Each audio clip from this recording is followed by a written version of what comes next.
Okay, so if you're looking at this when you've just retained me, and first off I want to say thank you for placing your trust in me, because that means a lot to me.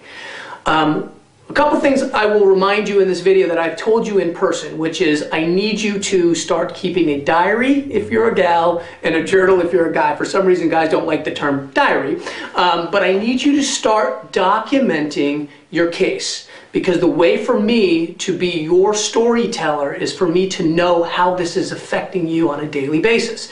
There's a big difference between, gosh, when I was first in this accident, I remember it really hurt, versus, you know what, on March 12th, I woke up with a crick in my back and I couldn't fall back to sleep.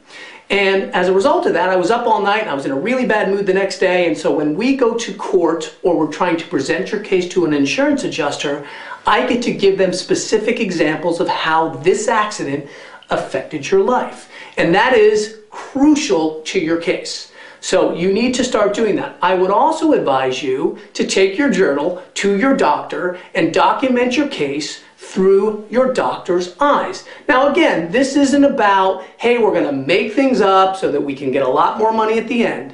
This is about, if a doctor gets on the stand and says, you know what, Mrs. Jones came to me and she told me that she woke up with this horrible crick in her back, and so I looked at it and she was very stiff. It's going to have to be honest because the doctor's going to have to document it, and he's going to be able to see that when you said you had a crick in your back that you were very tight in the area that you were describing.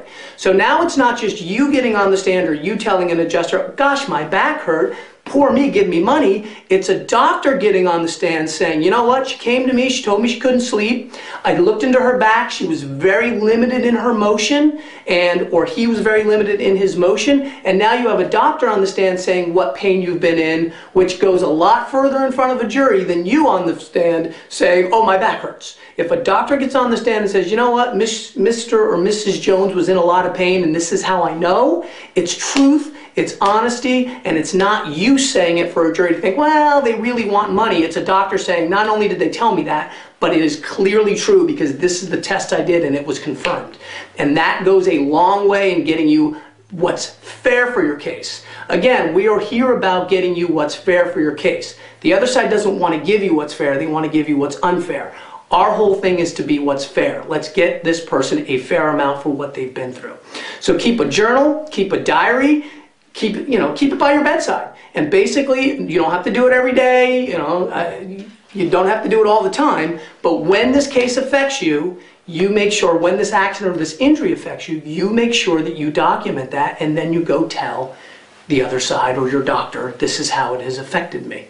Okay? So make sure you keep that journal, make sure you keep that diary, and then you're going to put on the top of it, for my attorney only, so that I get to see it and the other side doesn't get to see it.